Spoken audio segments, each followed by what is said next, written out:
You mentioned the double diapers and how like that's how you were wrapped as a baby. I didn't know that like being wrapped tightly as a baby is a cause of or Cause a it. risk factor of hip dysplasia. That's something I learned today that I didn't know. So I think it's so cool that you're making clothing for it now or like specialized like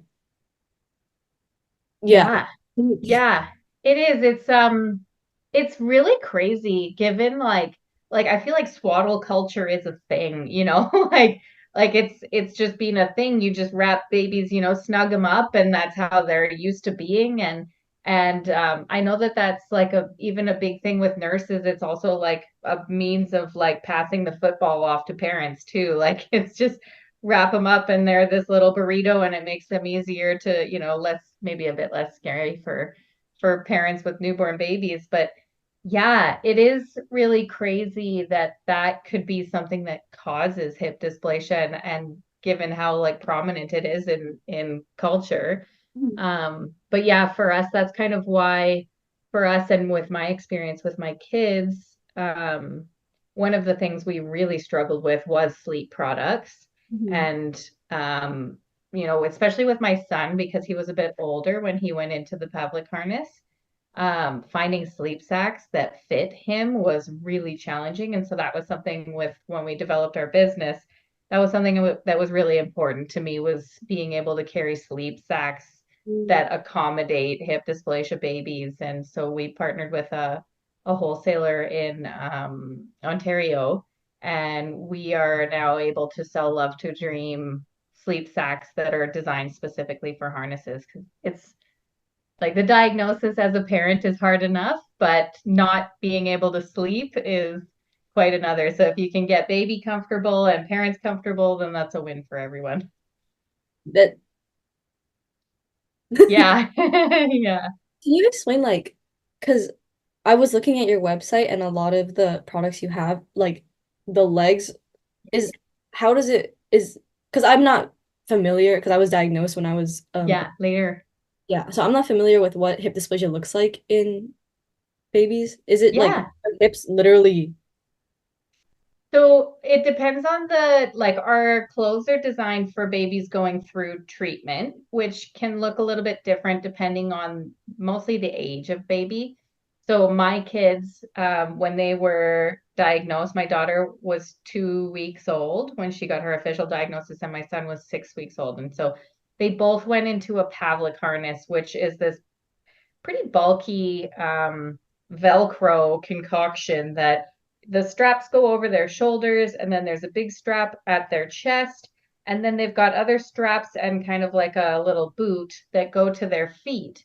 Mhm. And the way the harness works is it holds their feet and their knees up, and it kind of keeps their knees in like a frog position. Uh, And depending on what I've learned through my experience and through our business and getting to chat with really cool surgeons and professionals in the field is depending on doctor preference as well as the severity of the case. Sometimes they won't even have any clothes under baby, so the harness will sit right on their skin.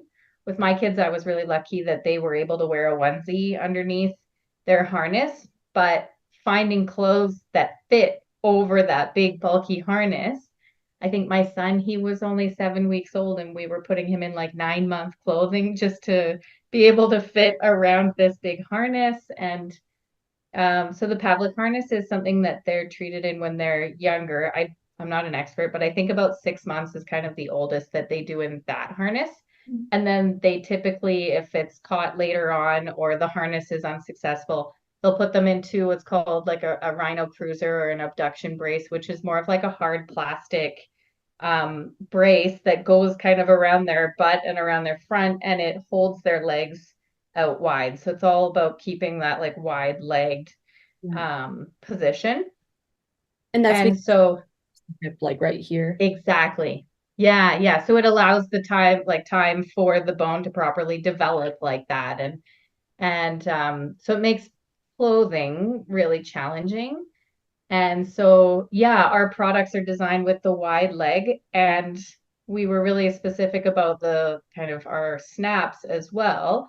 having them on the underside of the legs and up the middle. And with our pants, our snaps are on the underside and they're on the side. So it really just makes for an easier dressing. You're not having to fight around the harness or the brace, and it's just, it's all about making babies more comfortable and parents' lives a little bit easier. That's so nice that it's like because you're a parent with like babies who had hip dysplasia, you know what like Totally. the specificities of where you need. That's so cool. Yeah, it is. And like for me, my kids wore just the Pavlik harness, but through developing our business and communicating and meeting lots of hip dysplasia parents, we were able to kind of take our designs and confirm that they would work on this Rhino Cruiser, even though I didn't have any personal experience with it. We partnered with a lot of families, gave away a lot of product and just said, hey, how does this work? And, are you happy with it? And then we were able to confirm that it works on babies that needed surgery that are in a big spica cast as well. And so our pants were great, a great option for the spica cast. And I learned so much about that as well. And so it's really been a cool process and a great learning experience for me.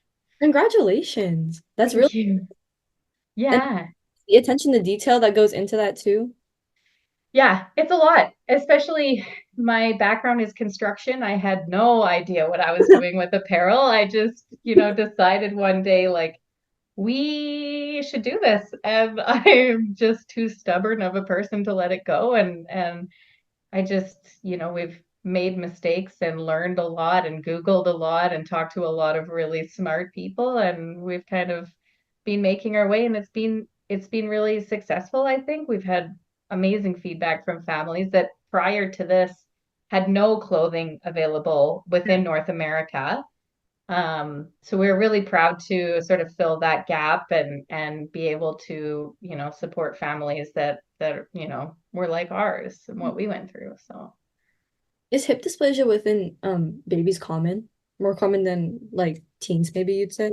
it's interesting. I actually have been learning a lot about hip dysplasia in older cases. So I don't know what the statistics are like for like your experience, but for babies, currently it's about 1 to 3% of all babies are Oh, diagnosed with hip dysplasia. So it is a high number. Like that's not nothing. And that's why I was really surprised that we didn't have more products available.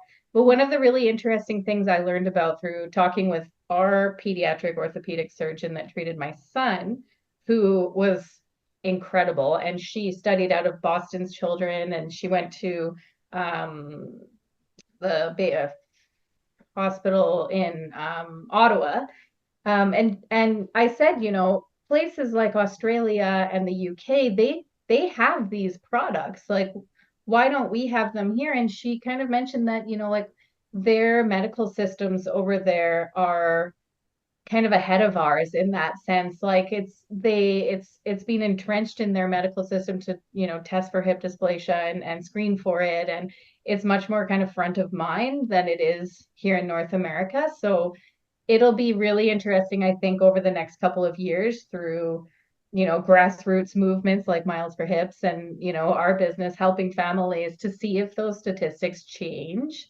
and if there is actually a higher rate that's being caught once they're screening a bit more, accurately for it. yeah. So when like your child did get diagnosed with hip dysplasia, like what did the process look like then for? So my daughter, they felt her hips right away at birth, like they just clunked right out. So they felt it and they kind of flagged it and said, "We're going to send you for an ultrasound, like that she'll have her hips checked." Mhm. And so she went for an ultrasound that confirmed, yes, there's evidence of hip dysplasia. But my understanding is that it's actually like it's not like you have to have special knowledge to do this ultrasound, which I think is one of the barriers to Oh yeah. screening. Mm-hmm. Yeah, so it's That today too. I learned about did that. you oh yeah, it is a little bit more, yeah, specific training for this ultrasound. So she had her ultrasound and then we were, within a week or two um sent on to a pediatric orthopedic surgeon out of one of our local hospitals. And it was interesting because it was the height of COVID. And it was just a weird time to be kind of moving through the medical system and learning about this and living in isolation as a new parent. It was a really overwhelming time. And with my son, when he was born, he didn't have anything that was flagged at birth. His hips felt healthy. He had all of his, and of course, by this time, I'm a hip dysplasia fanatic, and I'm like making sure he's getting all his hip checks. And, I had done so much research by then and really worked to educate myself. And they said, everything is checking out, like the hips feel good, but just because of the family history, he'll go for his ultrasound and, just make sure that nothing shows up on the ultrasound. And we were really optimistic that he wouldn't have it, but at 6 weeks he went for his ultrasound, and a week later he was back into entering Pavlik harness life. And so, yeah, they both did 12 weeks, pretty much 23 hours a day in the Pavlik harness. Currently too? Or No, so currently my son is two. She'll be 5, my daughter will be, and my son will be 2 in May. So my they'll both have ultrasounds, or sorry, x-rays in May. And my daughter, if her x-ray is clear, then she'll be kind of discharged from surveillance of hip dysplasia, and my son will be screened until he's 5. So once they've caught it, once it's known, they do continue to screen and make sure the hips are continuing to develop properly. And that's I think one really important and yeah, something that I'm really grateful for, especially moving to the interior of BC now. I'm not in the hub of Vancouver and, don't have that access as easily. So, but I think that's really where, educating yourself and advocating for your health and your kids' health for me is really important, because it's in the medical system, I think it's really easy to fall through the cracks. And I think educating yourself is probably one of the biggest things that I've learned as I've gone through this experience. sure. Yeah. You're a super mom for that. Thanks. Your kids are very blessed. Oh yeah, it's been a wild ride, but like I said, I'm just too stubborn to have let this go. And I'm really grateful. My kids, they were both caught really early on, and we didn't have a long road like, yourself, 5 surgeries. And I can't imagine that. Like, how has that been for you? That's actually like you mentioned, it's pretty lonely. Like Yeah. I'm not a mom, but like it's a different kind of lonely, but it's just like you're stuck in your like because I also got um what's the word diagnosed around COVID. Yep. So I couldn't have my first surgery until COVID was over. So a lot of it was just like, oh, you have hip dysplasia, you have to wait. And like Yeah. you can't walk. Like I couldn't like my restrictions were very heavy before I got my first surgeries because my hips were so far out of like they were really shocked. I wish I could show you my x-ray right now, but they were very shocked that I was walking because Oh, my hip was really? very yeah, like it was like right here, my joint. But they were Wow. like, dude, like you gotta stay in bed. Yeah. So were you pretty much, they said like no exercise? Like were you like wheelchair bound? Basically, I did a lot of my freshman year. Like I was on are your children on crutches currently? Or Nope. Both healthy as horses.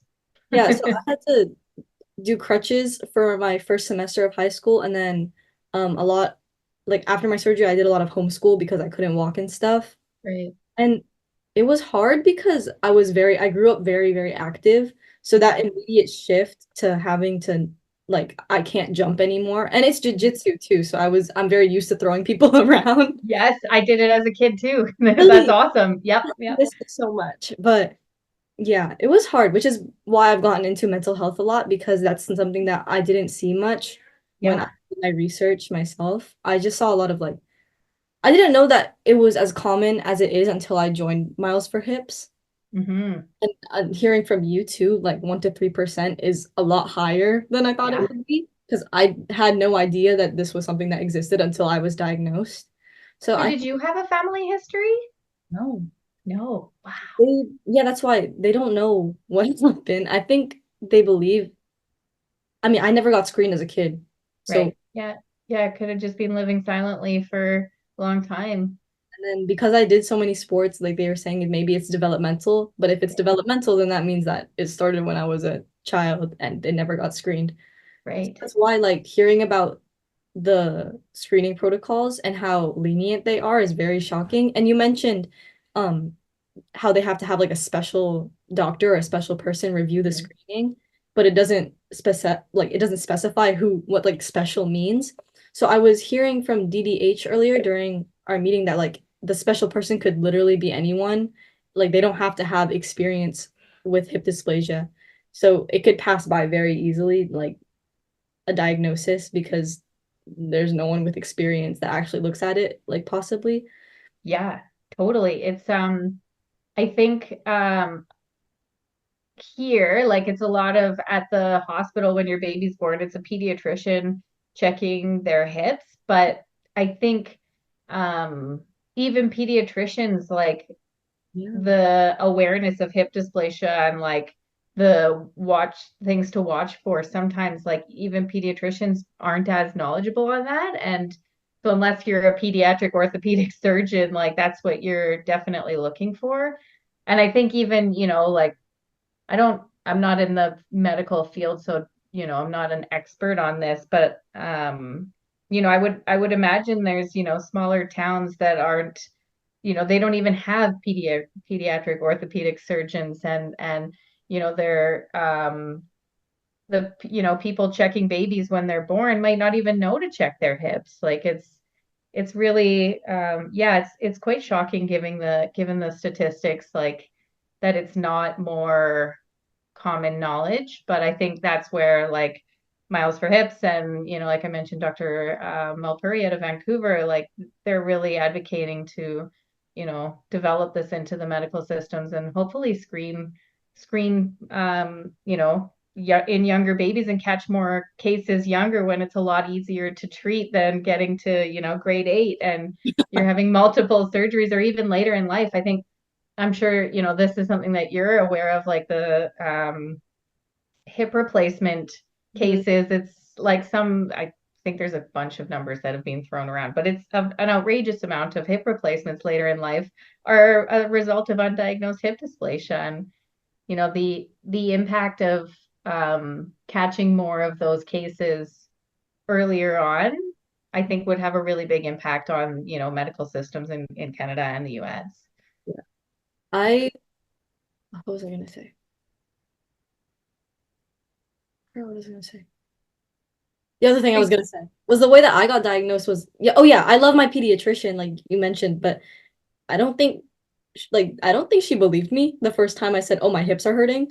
Like Yeah. even my dad didn't believe me. Like, and my dad is a physical therapist, because I would run in my garage and I'd be like, "Dad, my hip kind of there's something wrong." But he Yeah. didn't believe me. It was when so I went for the first time. I don't think she believed me. The second time I went, I was doing like leg raises, like the ab exercise, and then Yeah. I took a sound recording of my hip because you could hear it like popping in and out, and I Oh, showed it to her, and that's when she was like, "Oh, something's that's wrong." not, wow. And good for you. That's like advocating, right? Like, that's amazing.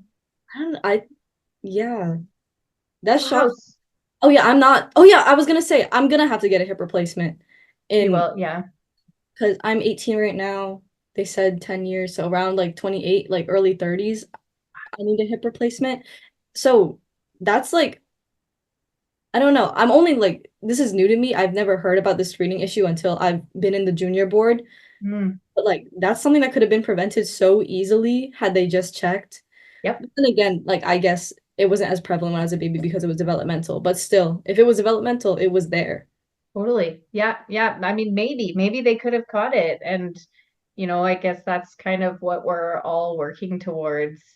But when you went to your pediatrician and you played her, the recording, what was next steps from there? What did that look like? That was when I got referred to an orthopedic surgeon, and then I got my first x-rays, and then Oh, okay. that was like the They were x-rays were shocked. very prevalent, yeah. Yeah. And then I've been seeing him since yeah, he's been my orthopedic surgeon since I got diagnosed. But the journey's almost ending. I actually I've gotten my right hip done once, and then my left hip has been done 4 times because the screws have been breaking. Like Wow. they put in like broke a couple times, so then they'd have to put it like they Do it have to put again. new ones in. And then my last surgery was because the bone wasn't healing properly, so then I had to get a bone, what's it called? A bone marrow trans? Like Like a the bone graft or yes, a something? bone graft. And then they put in like a growth hormone, and then that should hopefully be my last one until my hip replacement. So yeah, it's Wow. a long road, and it's shocking that it wasn't caught earlier given the gravity of how bad it was. Totally. I mean, Yeah. I'm surprised you weren't in more pain. me too. Yeah. Um, That's wow. for another question that they had, you were sent the questions, I believe, but I have them pulled up. We actually covered them. Yes, I think Nancy sent me some of them. Yeah. We actually covered a lot of them just talking, which is nice. One question is, what priorities or opportunities are there for hip dysplasia regarding or related to care, research, or education? Like, Hmm. is there like like you said you did a lot of Googling and research. Did they have a lot of resources for you on Google or did you really have to dig? I think for me, the most beneficial source that I found was the International Hip Dysplasia Institute website. Through doing my own research, that was like my go-to for everything. Um, and it was, in a time where, information is so accessible and sometimes not always accurate, that was something that I felt was really like a safe source for information. And so between, educating myself with that and then asking lots of questions to our doctors and um, in our journey with our kids, we had amazing doctors that were, they were both so helpful and really put us at ease and um, you know, helped us get through treatment, fairly seamlessly. And then as we have gone along with our business, getting involved with, yeah, Miles for Hips, we work with an organization called I'm a Hippie out of Vancouver, and that is Dr. Mulpuri and some other amazing people. That's a really great source for information. And one of the things that they do that I wish I could tell every parent about who's going through this, treatment journey is a lot of the time they put on just like free events like Zoom meetings where you can hop on and it's, their whole team is there and they present on hip dysplasia and give really great informative talks. And then they open up the floor to pay, parents that have any questions, about treatment or what about this and how do I do this? And that to me, as a parent and as someone who has gone through treatment, um, it's like you can't even put a price on that. Like having that one-on-one availability to a specialist and someone who's like their team is so passionate about, understanding and supporting the like caregiver experience of hip dysplasia as well. And so for them to kind of provide that avenue for parents to come with questions and just that time to be spent with professionals in the field. I think that's one of the things that really stands out to me. And I always share when they put these events on, it's always all over my social media because I just think it's so valuable to parents to have that accessibility. Um, and that, like attending things like that and just getting involved in the community, I think is really, it's important and it's because you even mentioned it can feel really isolating, if you're like yourself, if you're stuck at home and you're not able to go out and be social. And, for me, I was a new mom during COVID and, you know, finding my way through hip dysplasia and even with my son, I, I had this experience where it wasn't COVID with my son. And so when he was in his harness, we went to the park one day. My daughter was playing and it was the first time I had a baby in a harness, and another parent was kind of looking like, "Oh, what's that?" And I just had this like sense of like, oh my God, someone is looking at my baby like there's something wrong with them. And it was just such a like lonely feeling. And I kind of took it upon myself to jump in and educate this woman on hip dysplasia and like what his harness was. But I just remember that feeling of like, my baby looks different. And for us with our clothing line, that was one of the things that really we tried to hit home with is like providing quality, stylish, cute options for parents that made it feel less like there was something wrong with their baby or they needed to find things to accommodate their baby. It's just like, oh, we've got this great clothing and it's, bamboo fabrics and it's quality and they're really cute colors and they're trendy and to just make it feel like, you're not alone Yeah. and there is options available and that experience was like a huge driving factor for me and in developing our product and picking fabrics and colors and whatnot and just trying to make it less isolating. That's good. That's a good way that you took that and like you ran with it. Yeah.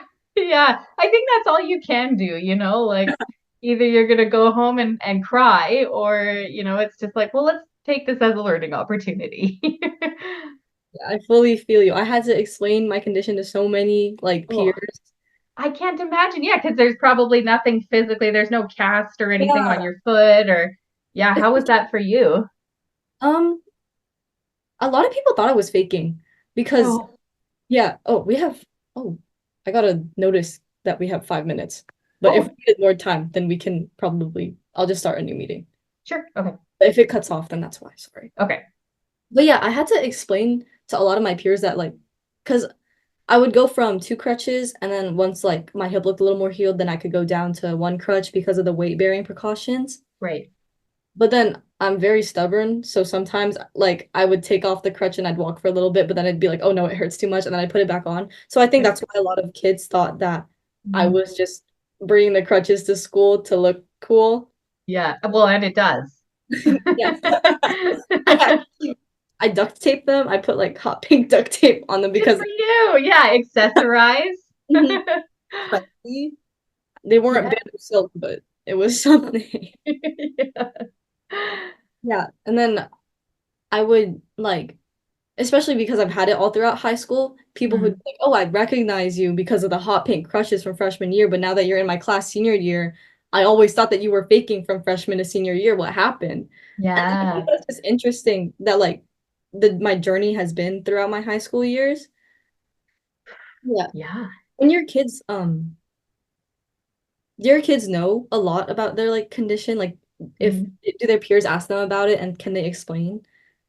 Well, my daughter's only 5, so she knows she's we try and involve her in the business side of things and that we make clothing for other babies like you um and we came out with a line of our awareness is hip line, which is basically t-shirts for adults and kids that are celebrate hip dysplasia and our kids' shirts are, they've got our logo and it says Hip Warriors and Stronger Than Hip Dysplasia. And my husband and I, we wear our shirts all the time. Our, awareness is hip, and so they know that they're, when they wear their shirts, it's, they're, celebrating their healthy hips and but they will. I think they will because it's had such a big impact on our family and it is something that we're so passionate about.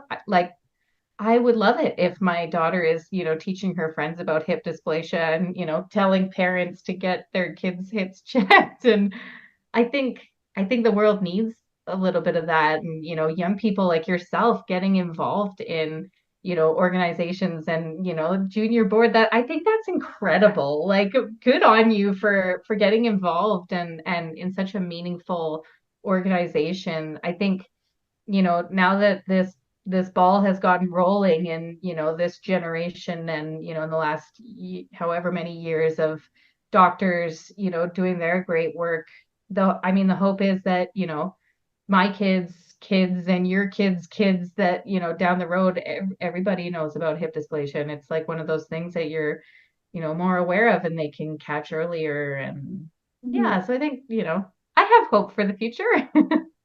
I think it's cool too that for her to be able to, or for both of your kids to be able to use it as like not like something that sets them apart, but something that like makes them more confident because like, oh, I went through that and look at me now, kind of. Totally. Yeah. Yeah, yeah. And it is something to celebrate. I mean, like I said, look at yourself. It's had such a profound impact on your life and, my kids too. Like, I know, maybe not so much now, but it's something that they're aware of. And when, if they have kids one day that, they'll need to be aware of for their kids as well. And we can kind of pass that along. And yeah, I think it is kind of a good, it's like one of those things that doesn't kill you, makes you stronger, right?